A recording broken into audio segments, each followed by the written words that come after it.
Good morning, dear students. Today we are going to talk about the theme of death in Hamlet, the play Hamlet. This is one of the greatest plays for William Shakespeare.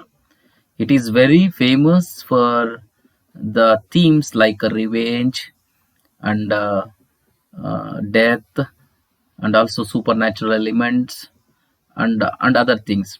So this play is specially meant for its ghosts and apparitions and deceiveness and adultery, like that. Okay, today in this class we are going to deal with only one theme, that is theme of death. I am myself Raghavendra KB, assistant professor of English, GFGC Madhugiri. Okay, let's start. The intention of this class, the objective of this class is to know, to appreciate the plot of Hamlet, and also to understand the supernatural powers and ghost scenes in the drama. And this in the previous class I explained the plot of Hamlet. Now I would like to explain the theme of death in Hamlet. Death permeates Hamlet right from opening scene of the play. Opening scene ಇಂದ ಹಿಡಿದು Hamlet ನಲ್ಲಿ ಮೊದಲನೇ scene ಇಂದ ಹಿಡಿದು ನಾವು death ನ ಎಲ್ಲಾ ಕಡೆ ನೋಡಬಹುದು. Where the ghost of Hamlet's father introduces the idea of death. Hamlet ನ ತಂದೆ ಈ ಡೆತ್ ನ ಐಡಿಯಾನ ಇಂಟ್ರೊಡ್ಯೂಸ್ ಮಾಡ್ತಾನೆ ಅಂಡ್ ಇಟ್ಸ್ ಕಾನ್ಸಿಕ್ವೆನ್ಸಸ್, ಅದರ ಒಂದು ಪರಿಣಾಮಗಳನ್ನ. The ghost represents a disruption to accepted social order. The ghost ಏನನ್ನ ಇಲ್ಲಿ ಪ್ರೆಸೆಂಟ್ ಮಾಡುತ್ತೆ ಅಂತಂದ್ರೆ, ಆ ದೆವ್ವ, ಆ ಒಂದು ಭೂತ, ಈ disruption to accepted social order, ಸಾಮಾಜಿಕ ವ್ಯವಸ್ಥೆ, ನಾವು ಅಕ್ಸೆಪ್ಟ್ ಮಾಡಿರೋ ಸಾಮಾಜಿಕ ವ್ಯವಸ್ಥೆನಲ್ಲಿ ಯಾವ ರೀತಿ ಅಂತ ಕಲಹ ಇದೆ ಅನ್ನೋದನ್ನ ಹೇಳ್ತಾ ಹೋಗುತ್ತೆ. ಅಂದ್ರೆ ಆ ಒಂದು ಗೋಸ್ಟ್ ಒಂದು ರೀತಿಯ ಆ ಒಂದು ರಿನೆಸೆನ್ಸ್ ಟೈಮ್ ಅಲ್ಲಿ ಇದ್ದಂತಹ ಅಕ್ಸೆಪ್ಟೆಡ್ ಸೋಷಿಯಲ್ ಆರ್ಡರ್ಸ್ ಅಲ್ಲೂ ಸಹ ಯಾವ ರೀತಿಯಾದಂತಹ ಒಂದು ಗೊಂದಲ ಇತ್ತು. Theme also reflected in the volatile socio political state of Denmark. Denmark ನಲ್ಲಿ ಯಾವ ರೀತಿಯಾದಂತಹ ಸಾಮಾಜಿಕ ಒಂದು ರಾಜಕೀಯವಾದಂತಹ ಒಂದು ರೀತಿಯ ಪರಿಸ್ಥಿತಿ ಇತ್ತು. And Hamlet's own decision, Hamlet ನ ಒಂದು ಸರಿಯಾದ ನಿರ್ಧಾರ ಅಲ್ಲದೆ ಇರೋದು. This disorder has been triggered by the unnatural death of Denmark's figurehead. ಅವನು ಅನ್ಯಾಚುರಲ್ ಡೆತ್ ಆಗೋಗುತ್ತೆ, ಯಾರಿಗೆ? ಕಿಂಗ್ ಅಂತ ಅಲ್ಲಿ ಹೇಳೋದು, ಇಲ್ಲಿ ಡೆನ್ಮಾರ್ಕ್ ನಲ್ಲಿ ಕಿಂಗ್ ಹ್ಯಾಮ್ಲೆಟ್ ನ. Soon followed by raft of murder. ಅದಾದ ನಂತರ ಕೆಲವೊಂದು ಕೊಲೆಗಳು ನಡೆಯುತ್ತೆ, ಸೂಸೈಡ್, ಆತ್ಮಹತ್ಯೆಗಳು, ರಿವೆಂಜ್, ಸೇಡು, ಅಂಡ್ ಆಕ್ಸಿಡೆಂಟಲ್ ಡೆತ್ಸ್, ಆಕಸ್ಮಿಕ ಸಾವುಗಳು. Hamlet is fascinated by death throughout the play. Hamlet ಇಡೀ ನಾಟಕದಲ್ಲಿ ಹಲವಾರು ಸಾವುಗಳಿಂದ ಅವನು ಫ್ಯಾಸಿನೇಟ್ ಆಗ್ತಾನೆ. Deeply rooted in his character. Hamlet ತನ್ನ ಸ್ವಭಾವತಃ ಅವನ ಕ್ಯಾರೆಕ್ಟರ್ ತುಂಬಾ ಆಳವಾದಂತಹ ಕ್ಯಾರೆಕ್ಟರ್ ಅವನಿಗಿರುತ್ತೆ. This obsession with death is likely a product of his grief. ಅವನ ದುಃಖವಾದ ಒಂದು ಪ್ರಾಡಕ್ಟೇ ಒಂದು ಡೆತ್ ಅಂತ ಅನ್ಕೋತಾನೆ. ಹ್ಯಾಮ್ಲೆಟ್ಸ್ ಪ್ರಿಯಾಕ್ಯುಪೇಷನ್ ವಿತ್ ಡೆತ್. ಯಾವ ರೀತಿ ಹ್ಯಾಮ್ಲೆಟ್ ಸಾವನ್ನು ಈಗಾಗಲೇ ಸಾವನ್ನ ಅವನ ಮನಸ್ಸಿನಲ್ಲಿ ಇಟ್ಕೊಂಡ್ಬಿಟ್ಟಿರ್ತಾನೆ. Hamlet's most direct consideration of death comes in act 4. Act 4ರಲ್ಲಿ ಅವನು ಸಾವನ್ನ ಆಗ್ಲೇ ಯಾವ ರೀತಿ ಆಹ್ವಾನಿಸಿರ್ತಾರೆ ಅನ್ನೋದನ್ನ ಸೀನ್ 3 ನಲ್ಲಿ, ಆಕ್ಟ್ 4 ಸೀನ್ 3 ನಲ್ಲಿ ನೋಡಬಹುದು. His almost morbid obsession with the idea.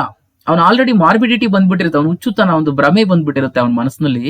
Revealed when asked by Claudius. Claudius ಒಂದು ಮಾತನ್ನ ಕೇಳ್ತಾನೆ, ಯಾರಿಗೆ? ಹ್ಯಾಮ್ಲೆಟ್ಗೆ.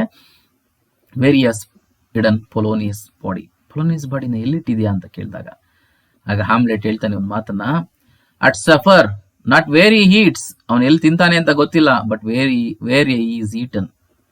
ಓಕೆ, ಅವನನ್ನು ಎಲ್ಲಿ ತಿನ್ನಲಾಗಿದೆ. A certain convocation of ಪ್ರೊಲಿಟಿಕ್ warms are even at him. Your worm is your only emperor for diet. And we fat all creatures else to fat us. ನಾವು ಎಲ್ಲ creatures ನ ಸಿಲ್ತೀವಿ ದಪ್ಪ ಆಗೋದಕ್ಕೆ. And we fat ourself for maggots. ಆದ್ರೆ ನಾವೇ ಆ ಮ್ಯಾಗೋಟ್ಸ್ ಗಳಿಗೆ, ಹುಳುಗಳಿಗೆ, ನಾವು ಸತ್ತಾಗ ನಮ್ಮನ್ನ ತಿನ್ನೋ ಹುಳುಗಳಿಗೆ ನಾವೇ ಫ್ಯಾಟ್ ಆಗ್ಬಿಡ್ತೀವಿ. ಯುವರ್ ಫ್ಯಾಟ್ ಕಿಂಗ್, ನಿಮ್ಮ ಫ್ಯಾಟ್ ರಾಜ, ಅಂಡ್ ಯುವರ್ ಲೀನ್ ಬೆಗ್ಗರ್, ನಿಮ್ಮ ತೆಳುವಾದಂತ ಭಿಕ್ಷುಕ, ಈಸ್ ಬಟ್ ವೇರಿಯಬಲ್ ಸರ್ವಿಸ್. ಇಬ್ಬರೂ ಹಲವು ಸರ್ವಿಸ್ಗಳನ್ನ ಮಾಡ್ತಾರೆ. 2 ಡಿಶಸ್, 2 ರೀತಿಯ ಆಹಾರಗಳವರು, ಬಟ್ ಒನ್ ಟು ಟೇಬಲ್, ಒಬ್ಬ ಟೇಬಲ್ಗೆ, and that's the end. This is the lines of prince Hamlet. Hamlet is describing the life cycle of human existence. ಇಲ್ಲಿ ಹ್ಯಾಮ್ಲೆಟ್ ಇಡೀ ಮಾನವ ಅಸ್ತಿತ್ವದ ಲೈಫ್ ಸೈಕಲ್ ಅನ್ನ ಡಿಸ್ಕ್ರೈಬ್ ಮಾಡ್ತಾ ಹೋಗ್ತಾನೆ. In other words, we eat in life. ಬೇರೆ ಪದಗಳಲ್ಲಿ ಹೇಳ್ಬೇಕು ಅಂದ್ರೆ, ನಾವು ಜೀವನದಲ್ಲಿ ತಿಂತೀವಿ. We are eaten in death. ನಾವು ಲೈಫ್ನಲ್ಲಿ ತಿಂದ್ರೆ ಬಟ್ ಸಾವು ನಮ್ಮನ್ನ ತಿನ್ನುತ್ತೆ. Death and the Yorick scene. Frailty of human existence haunts Hamlet throughout the play. ಮಾನವನ ಅಸ್ತಿತ್ವದ ಒಂದು ಚಂಚಲತೆ ಕಾಡುತ್ತಾ ಇರುತ್ತೆ ಹ್ಯಾಮ್ಲೆಟ್ಗೆ ಇಡೀ ಪ್ಲೇನಲ್ಲಿ. It's a theme he returns to in act 5th.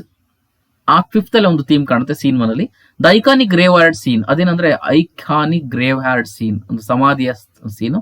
Holding the skull of Yorick. Yorick ನ ಒಂದು ತಲೆಬುರುಡೆನ ಹಿಡ್ಕೊಂಡು ದ ಕೋರ್ಟ್ ಜೆಸ್ಟರ್. ಯೋರಿಕ್ ಯಾರು ಅಂದ್ರೆ ಬೇರೆ ಯಾರು ಅಲ್ಲ, ಆ ಕೋರ್ಟ್ ಅಲ್ಲಿ ಈ ಹಾಸ್ಯಗಾರ ವಿನೋದ ಮಾಡೋ ಇರ್ತಾನೆ, ಅವನ ಒಂದು ಸತ್ತೋಗಿರ್ತಾನೆ, ಅವನ ಒಂದು ಸ್ಕಲ್ ಹಿಡ್ಕೊಂಡು who entertained him as a child. ಅವನು ಇವನನ್ನ ಒಬ್ಬ ಚೈಲ್ಡ್ ಆಗಿ ಎಂಟರ್ಟೈನ್ ಮಾಡಿದ್ದ. And Hamlet ponders the brevity and futility of the human condition. ಅಲ್ಲಿ ಯೋಚನೆ ಮಾಡ್ತಾನೆ ಯಾವ ರೀತಿ ಈ ಒಂದು ಕ್ಲಿಷ್ಟತೆ ಮತ್ತು ಈ ಒಂದು ಪ್ರತಿಫಲ ಈ ಮಾನವನ ಸಂದರ್ಭದಲ್ಲಿ and the inevitability of death, ಸಾವಿನ ಒಂದು ಅನಿವಾರ್ಯತೆಯನ್ನ ಹ್ಯಾಮ್ಲೆಟ್ ಒಂದು ಮಾತನ್ನ ಹೇಳ್ತಾನೆ ನೋಡಿ. ಅದನ್ನ ಹಿಡ್ಕೊಂಡು ಆ ಯೋರಿಕ್ ನ ಸ್ಕಲ್ ಅನ್ನ ತಲೆಬುರುಡಿಯನ್ನು ಹಿಡ್ಕೊಂಡು, alas for Yorick I knew him. ಇವನು ನನಗೆ ಗೊತ್ತಿತ್ತು. Horatio a fellow of infinite jest. ಅವನೊಬ್ಬ ಅನಿರ್ದಿಷ್ಟ ವಿನೋದಗಾರ. Of most excellent fancy. ಅವನಿಗೆ ಫ್ಯಾನ್ಸಿ ಇದೆ ಅಂದ್ರೆ new thing. He has borne me on his back 1,000 times. ನನ್ನ ಬೆನ್ನಿನ ಮೇಲೆ ಸುಮಾರು 1000 ಸಾರಿ ಓಡಿದಿದ್ದಾನೆ. And now how about in my imagination. ಈಗ ನನ್ನ ಕಲ್ಪನೆಯಲ್ಲಿ ತುಂಬಿಕೊಂಡಿದ್ದಾನೆ. It is my God rises at it. Here hung those lips that I have kissed. I know not how often. Where be your gibes now, your gambols, your songs, your flashes of merriment that were wont to set the table on a roar. ಇದನ್ನ ಯೋರಿಕ್ನ ಕುರಿತು ಹೇಳ್ತಾನೆ. This sets the scene of Ophelia's funeral, where she too will be returned to the ground. ಅವಳು ಸಹ ಮಣ್ಣಿಗೆ ಹೋಗ್ತಾಳೆ. Ophelia's death. Ophelia death ಹೇಗಾಗುತ್ತೆ? Perhaps the most tragic death in Hamlet. ಇಡೀ Hamlet ನ ನಾಟಕದಲ್ಲಿ ಅತ್ಯಂತ ದುರಂತವಾದಂತ ಸಾವು ಅಂತಂದ್ರೆ ಒಫಿಲಿಯಾದ್ದು. Is one the audience does not witness. ಆದ್ರೆ ಆಡಿಯನ್ಸ್ ವಿಟ್ನೆಸ್ ಮಾಡಲ್ಲ ಜಾಸ್ತಿ ಇದನ್ನ. Ophelia's death is reported by Gertrude. Gertrude ಇದನ್ನ ಹೇಳ್ತಾಳೆ ಅಷ್ಟೇ. ಅಂದ್ರೆ ಎಲ್ಲೂ ಒಫಿಲಿಯಾ ಡೆತ್ ನ ಸೀನ್ ಅನ್ನ ಕ್ರಿಯೇಟ್ ಮಾಡಿಲ್ಲ. ಒಫಿಲಿಯಾ ಸತ್ತೋಗಿರೋ ಸುದ್ದಿ ಕೇಳಿಸ್ಕೊಳ್ತಾರೆ ಅಷ್ಟೇ. ಅದನ್ನ ಗರ್ಟ್ರೂಡ್ ಹೇಳ್ತಾಳೆ. Hamlet's would be bride falls from a tree. Hamlet ಯಾವ ರೀತಿ ಅಂದ್ರೆ ಒಂದು ರೀತಿ ಬ್ರೈಡ್, ಮರದಿಂದ ಬೀಳುವ bride. And drowns in a brook, ಒಂದು ಹಳ್ಳದಲ್ಲಿ ಮುಳುಗುವಂತಹ ಒಂದು ರೀತಿಯ bride. Whether or not our death was a suicide. ಅದು ಇರಲಿ ಇರದೇ ಇರಲಿ, ಅದು ಅವಳ ಸಾವು ಕೇವಲ ಒಂದು ಆತ್ಮಹತ್ಯೆ. Is the subject of much debate among Shakespeare scholars. ಅವಳ ವಿಷಯ ಕೇವಲ ಚರ್ಚೆಗೆ ಆದಂತದ್ದು ಅದು ಶೇಕ್ಸ್ಪಿಯರ್ ಸ್ಕಾಲರ್ ಪ್ರಕಾರ. A sexton suggest as much at our grave site. Grave site ನ ಬರಲಿ ತೋರಿಸ್ತಾ to the outrage of Laertes. Laertes ಕೋಪಗೊಂಡಿರ್ತಾನೆ, ಅದನ್ನು ಹೇಳ್ತಾನೆ. ಈ and Hamlet then quarrel over who loved Ophelia more and Gertrude mentions her regret that Hamlet and Ophelia could have been married. Okay. What's perhaps the saddest part of Ophelia's death is that Hamlet appeared to drive her to hit. Hamlet ಅವಳ saddest part of the Ophelia ಸಾವು ಅಂತಂದ್ರೆ Hamlet appear to drive her to hit, ಅವಳ ಕಡೆ ಹೋಗೋದು. And he had taken action earlier to avenge his father. ಅವರ ತಂದೆಯನ್ನು ಸಾಯಿಸುವಂತ ಒಂದು ಸೇಡನ್ನು ತಗೊಂಡಿರ್ತಾನೆ.